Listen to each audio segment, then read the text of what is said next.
quelques jours après la fin de l'édition de l'Houmelpapp 2024, Thierry Beck nous reçoit chez lui pour parler du houblon, de la houblonnière, de la brasserie et des 30 ans de son événement.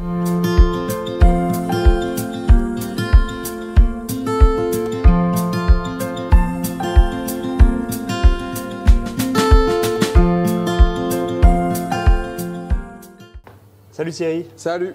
Alors en quelques mots, on s'est quitté il y a quelques jours, quelques semaines même. On avait fait un petit teasing bien drôle d'ailleurs pour annoncer les 30 ans de la fête de la bière, de l'Houmelpapp. C'est du houblon plutôt. Et là on se retrouve, on est quelques jours après pour faire un peu le bilan. Et d'ailleurs, les 30 ans, je pense que ça s'est plutôt bien passé. Le temps était avec vous. Le temps était avec nous. On a eu les 3 jours, un vendredi, samedi, dimanche, aussi bien en préparatif qu'en festivité. La petite bruine du vendredi pour faire festival. Juste ce qu'il faut. La petite averse du samedi pour enlever la poussière. Et le beau soleil du dimanche pour faire familial. On a eu les 3. Alors vous avez eu combien de personnes au concert de...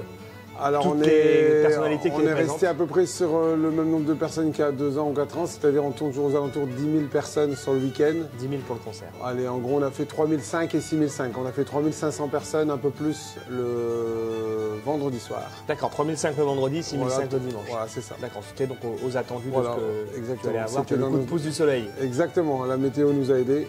Et au niveau organisation, ça s'est bien passé au niveau du concert alors, comme au niveau de la journée de On dimanche? avait un petit peu anticipé de par notamment et c'est vrai qu'on en parle même peut-être pas toujours assez, du nombre de bénévoles. On a augmenté entre 40 et 50 bénévoles en plus sur cette édition. Notamment parce qu'on avait rajouté quelques petits ateliers pour pouvoir tourner un petit peu plus. Bon, l'affluence fait que c'est toujours des très grands coups de bourre à la fin des concerts où il y a des moments clés dans chaque secteur. Donc voilà, donc ça s'est bien goupillé. T'es content? Des 2 côtés, exactement. On va revenir un peu en arrière. Ouais. 1994, c'était le début, c'était la fête de la bière. Alors, c'était le Comment c'est début du... Alors, en 94, on a lancé la fabrication de la bière. 93, 94. 94, on a commencé à la vendre. Donc, on faisait à l'époque en bouteille un petit peu et en pression ici pour les staminés qu'on a créé la même année puisqu'on s'est dit... Alors, ça paraît simple maintenant quand on parle de brasserie parce qu'il y a des brasseries tout partout. C'est un peu À la mode, hein. l'époque, si on revient 30 ans en arrière, tout le monde arrêtait. Et c'est là qu'est venue l'idée de démarrer. De démarrer. Vous avez été à l'inverse de la tendance. du Ouais, moment. en fait, on était dans les houblonnières depuis longtemps. Les gens venaient visiter les houblonnières et après, ils allaient voir les brasseries. Et un beau jour, il n'y a plus de brasserie à visiter. On s'est dit, on va en faire une petite pour dire de pouvoir aller jusqu'au bout du cycle, quoi. Et quand on a créé la brasserie, on a créé l'estaminet à l'étage pour que les gens viennent découvrir la bière. Et le nom de la bière qui est Houmelpapp, Hummel veut dire houblon, correspondait à la fin de la cueillette. Et on a recréé cette fête, donc 2 ans plus tard, 96. Donc c'est les 30 ans de la bière. D'accord. On aura une nouvelle excuse dans 2 ans, ça sera les 30 ans de la des festivités. fête. Et ben rendez-vous dans 2 ans, avant même de terminer l'interview. Ouais. Vous étiez combien à l'époque pour démarrer cette aventure de la renaissance de la bière alors que tout le monde arrêtait, comme tu le disais? Ouais. Alors on était combien au niveau de la festivité ou de la, de la les bière? deux, les deux. Alors en brasserie, on devait être aux alentours de 25 brasseries en France. Donc là maintenant, il y en a beaucoup plus puisqu'on est créé en une trentaine d'années, pas mal. Oui, ça, Et après, au niveau des festivités, quand on a démarré, on a tout de suite été surpris par l'engouement de la première fête en 96. L'engouement local? Local. On avait mis quelques petites animations en place. Le fil conducteur qui est encore aujourd'hui, et je veux le garder, c'est la cueillette du houblon. On n'avait pas encore les chevaux flamands et on a tout de suite eu 1200, 1500 personnes. L'idée originelle, c'était effectivement de mettre en avant le métier de la cueillette du houblon Voilà. Et jusqu'à la production de la bière. Et donner une signification à notre bière qui était l'Houmelpapp. Les gens, Houmelpapp, ça te parle sans te parler. Tandis que là, on a pu expliquer ce que c'était réellement. Traduire. Voilà, le nom de la bière avec cette fête, à quoi ça correspondait. Donc au niveau de l'activité, vous étiez combien en 94 pour démarrer ici localement à la ferme de Beck? Alors à la base, c'est mon père qui a eu l'idée de recréer cette brasserie. Donc on l'a créée à 3, mon frère, moi et mon père. Il a trouvé une petite brasserie à vendre qui ne se vendait pas d'ailleurs à l'époque parce que personne ne voulait reprendre une petite brasserie. C'était l'occasion. Et c'était l'occasion. On a refait faire quelques cubes sur mesure pour que ça rentre dans la vieille grange ici parce que forcément, c'était pas adapté au départ. Et on s'était dit à l'époque, on va démarrer avec un brassin qui correspond à 500-600 litres de bière tous les 15 jours. D'accord. Très très peu. Hein. Ouais, ça peut vous paraître beaucoup. Par rapport à maintenant, j'imagine que c'est peu. Alors par rapport à maintenant, ça a évolué de 0, puisque on garde cette même ligne et on garde, à part le jour de la fête, bien sûr, où on doit en faire plus. Mais sinon, le reste du temps, c'est volontaire de ne pas produire plus. Voilà, on veut, et c'est pour ça qu'on ne vend pas de bière en bouteille. Actuellement, donc, puisqu'on a augmenté pas mal en pression, on est toujours sur 500-600 litres tous les 15 jours. D'accord. Et je voulais rester sur ce secteur-là. Voilà. Trop grossir. Il y a des brasseurs professionnels pour faire du volume et pour faire des très bonnes bières et pour la distribuer. Nous, on est agriculteurs-brasseurs. On fait de la qualité. Bah, autant, pas plus, pas moins qu'eux. D'accord. Hein, mais par contre, je ne veux pas passer brasseur-agriculteur. Je veux rester l'âme de la ferme, reste l'âme de la ferme. Comment a évolué cet événement qui a été donc prévu tous les 2 ans? Alors, en 96, bon, première édition, on allait un petit peu dans le flou et dans le hasard. Voilà, on a fait cette fête, on a vu qu'il y a eu cet engouement. On a déjà 5-6 métiers à l'époque différents. On a créé cette fête et on s'est dit, bon, ça nous avait pris quand même 3-4 mois de préparation. Entre-temps, les normes et les dérogations et tout ça ont bien augmenté. C'est une énergie qui nous en demande pas mal à nous, mais également aux gens qui viennent nous aider. Les dérogations, c'est du sécuritaire, par exemple. Voilà, sécuritaire, préfecture, voilà, ainsi de suite. Et on s'est dit, bon, voilà, c'est bien, mais il ne faut pas non plus s'étouffer sur ça. Tous les 2 ans, ça nous a paru tout de suite une bonne opportunité et ça devait être dans le cadre de ce que ça devait se faire. Aussi bien pour les gens qui venaient nous aider, que nous, on serait toujours en boucle dessus. Quand on finissait, on aurait bientôt dû préparer la suivante. C'est ce que tu disais dimanche, on va se fatiguer à en faire tous les ans. Alors on pourrait. Hein, alors je pense qu'il y a la demande. Oui, alors. Il n'y a pas que moi. Non, dimanche j'ai entendu ça toute la journée. Thierry, ça marche super bien, fais ça tous les ans. C'est peut-être aussi parce qu'on fait ça tous les 2 ans que ça marche bien, si on veut inverser les choses. Bien sûr. Donc voilà, c'est un événement qui est attendu. Nous, on est content de le faire, on est content quand c'est passé. Tous les 2 ans, ça nous va très très bien. Ok. Qu'est-ce qui a fait qu'à partir de 2018, tu as rajouté une nuit musicale, donc une fête nocturne? Voilà, donc on a appelé ça la nuit du houblon, pour rester dans le thème. Donc il y a Élie, mon plus grand, qui est arrivé pas mal dans l'organisation et tout ça. Donc lui, il a un œil extérieur et notamment un peu plus jeune et dynamique. Il s'est dit, qu'est-ce qu'on pourrait faire pour remettre un petit quelque chose en plus, parce que tous les 2 ans, on trouve des nouvelles activités, dans les chevaux, dans la brasserie, dans les groupes de musique, puisqu'on mettait déjà de la musique le dimanche. Et de là, nous est venu de créer un événement propre à la première, qui est le dimanche, qui était surtout l'installation. Et c'est vrai que l'installation, on a un très bon groupe de retraités qui sont là une dizaine de jours, montage des chapiteaux, des tonnelles, les tables, les cuisines. Qui font partie des bénévoles. Qui font partie des bénévoles. Et on a eu quelques mauvaises années au niveau météo en suivant. Et on s'est dit, c'est vrai que tout optimiser sur une journée et régler tout ce travail de 3, 4, 5, 6 mois de préparation sur une journée. C'est trop juste. Voilà. C'est-à-dire que le boulot est pratiquement le même pour 2 jours que pour un jour. Nous est venue l'idée donc de créer le vendredi soir. Déjà parce que vous engagez de plus en plus de frais sur tout ça, physique et économique. Et donc du coup on s'est dit, tiens, allez, on va faire le vendredi, ça va déjà équilibrer un petit peu. Le chapiteau est là pour 2 jours, les cuisines sont installées pour 2 jours. Voilà. Et le vendredi aussi, parce qu'on a quand même une très grande équipe de bénévoles qui ont un certain âge. Faire samedi, dimanche non-stop pendant 48 heures, c'est bien. Mais c'est vrai qu'un vendredi, dimanche correspondait mieux. Ça a l'air de bien marcher. Oui, ça marche très bien. Dès 2018, tu as connu le succès avec cet événement commun le vendredi soir et dimanche. Et donc le vendredi a marché très bien. Et non seulement il a marché très bien, mais il a redonné une dynamique au dimanche. C'est-à-dire qu'on a créé le pass week-end. Et les gens qui ne connaissaient pas ont connu le concert et ont connu la fête de par le concert. Et vice-versa. Donc les gens prennent et du coup ils viennent le vendredi et le dimanche en partie. Et du coup 2020 ça a continué malgré le Covid? Oui, alors là on a eu une demi-fête puisqu'on est passé en vigilance rouge le samedi. Donc j'ai dû faire c'était trio cette année-là. Oui, tout à fait. Il a passé à quelques heures, mais je crois que c'est même quelques minutes parce qu'il a fini de jouer et à minuit on passait en rouge, donc ça c'est voilà. Et le dimanche on a dû faire des zones, alors ça c'est folklorique quand on voit...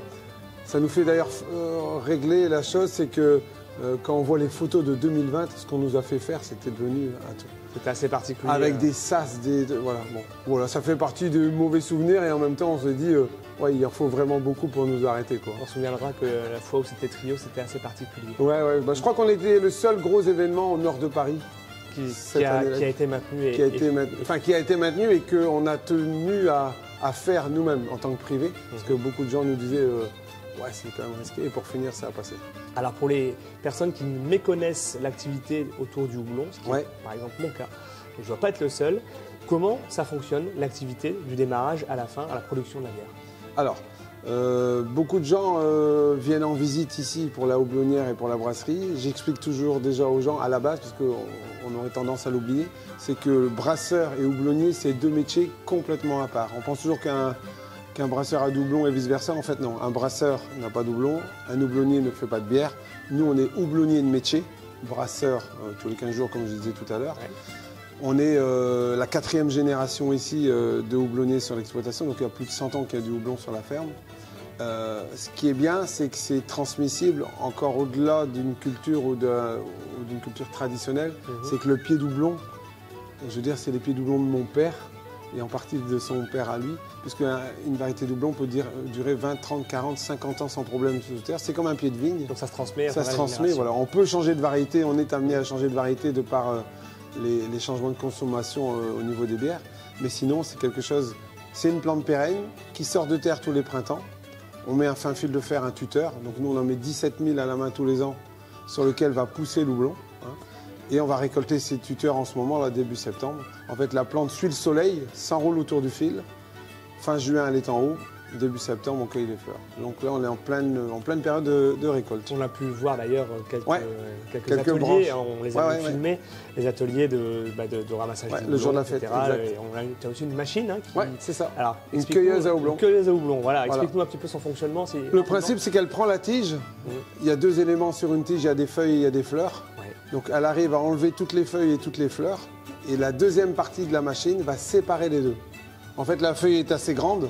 En soufflant dessus, on arrive à l'enlever avec des tapis inclinés et des souffleries. Et la fleur part au séchoir. Donc 12 heures à 60 degrés.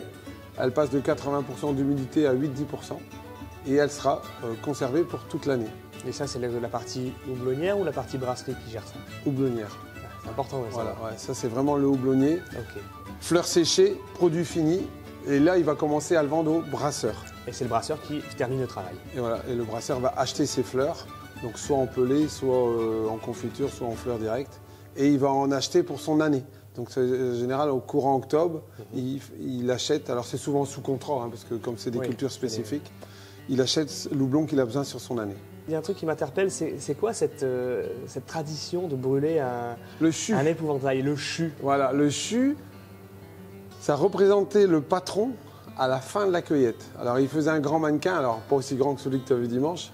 En fait, il faut repartir à 70 ou 80 ans en arrière. On cueillait dans les houblonnières, on était plutôt entre 50 et 100 personnes sur les grands champs. On cueillait entre 3 semaines et 1 mois de long. La rentrée scolaire était décalée. On cueillait plus tard, on rentrait plus tard à l'école pour pouvoir envoyer les enfants dans les houblonnières. Et au bout d'1 mois, on avait terminé, on avait bien bavé. On faisait un grand mannequin du patron, qu'on appelait le chû. On allait le pendre en haut des fils. On le brûlait, on dansait autour et on faisait une faluche avec du lard et des petites pommes de terre. Donc ça clôturait l'activité. Ça clôturait et ça montrait la fin. Il y a la fête des vendanges, il y a la fête des moissons, et bien il y a la fête du houblon aussi, l'Omelpap. Et ce chû représentait le patron qui nous en avait fait baver. D'où le fait d'avoir reproduit cette tradition que tu fais tous les 2 ans. Voilà. D'où les faluches et le lard le jour de la fête. Tout va bien et on se régale à chaque fois. C'est ça. Les bénévoles, on en parlait en début d'interview. Ouais. Et toi comme moi, on aimerait les mettre en avant. Ouais. Ils sont de plus en plus. Et comme de nombreux événements à Bailleul et pas qu'à Bailleul, les bénévoles ont un rôle hyper important. Et c'est aussi et surtout grâce à eux que ça se déroule très bien. Ouais. Alors on a la chance d'avoir encore les tout premiers bénévoles de quand on a démarré il y a 30 ans. Les historiques, le socle dur.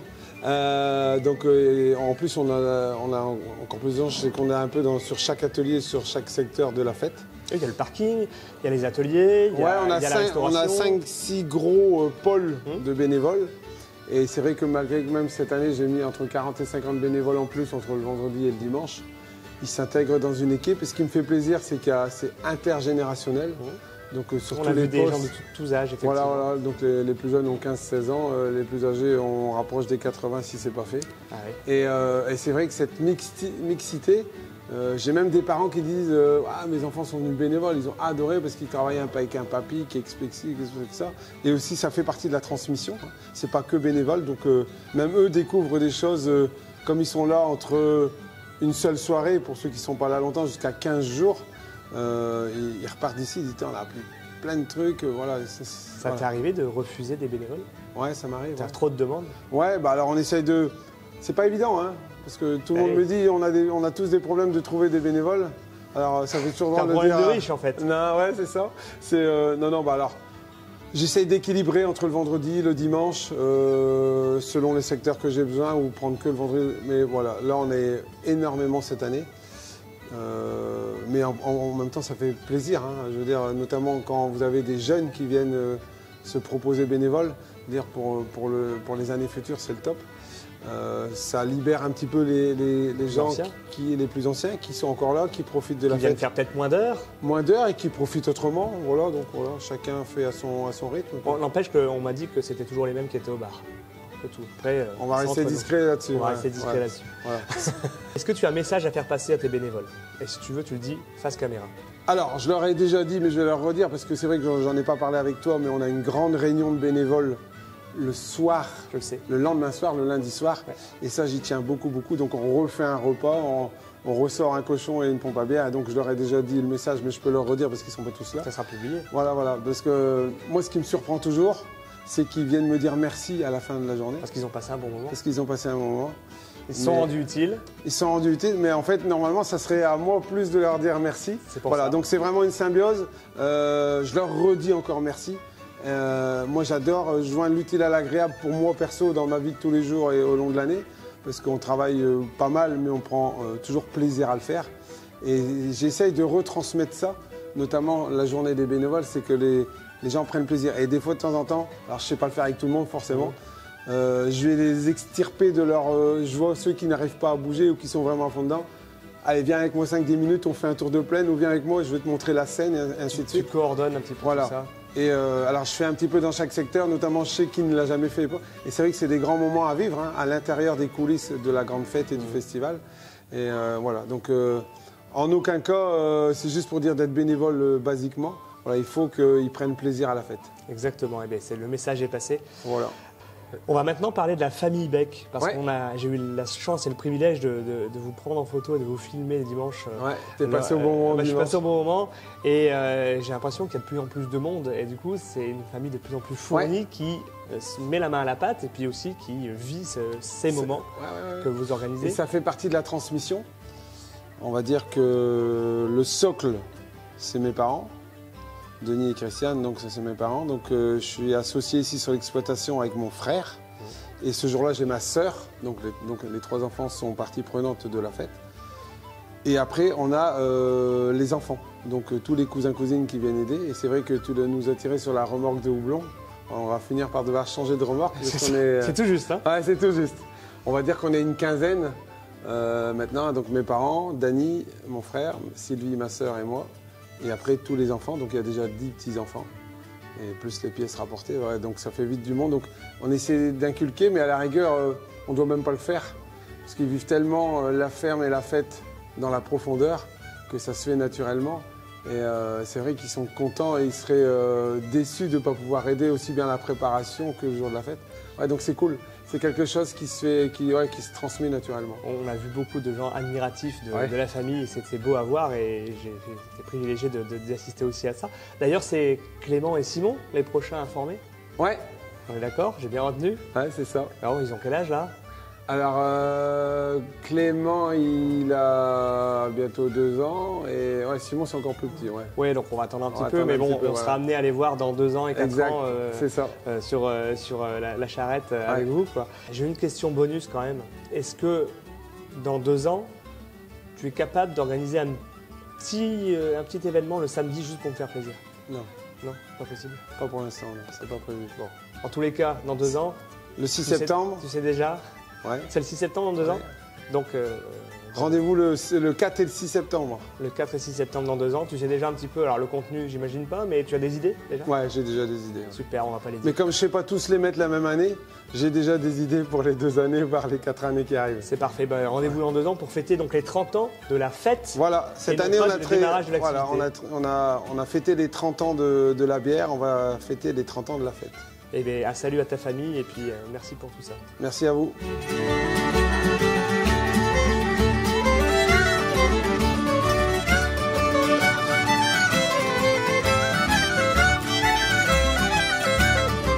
Et au niveau de l'activité ici même, vous étiez combien pour démarrer cette activité de la bière en 94? Alors il y avait mon frère, mon père et moi. Hein, on a démarré, voilà, on était à 3, donc moi... Putain, vous étiez 4. Mon père, mon frère et moi, vous étiez 4. Enfin, Bien joué. On va recommencer. Ça, j'adore. J'ai voulu faire une connerie, ça se dit je vais le faire juste, je vais dire que ça fait 3, mais je vais pas... Mais non, mais j'essaie de réfléchir en même temps, mais je ne sais pas faire deux choses en même temps. Ok, on va parler de la famille du coup. Ouais. Allez, je renchaîne. Donc l'activité... Mon père, c'est... Ouais, c'est bon. comme ça, il est perdu. C'est ça. Mon père, mon frère et moi, donc 4. Ouais. Oui. On n'est pas si à moi, toujours pas. Ouais, j'ai démarré avec mon père et mon frère, du coup on est 4. Il va me tuer. Bon, ok. Je peux la replacer, hein, tu me dis quoi. Ouais, mais il n'y a pas de souci.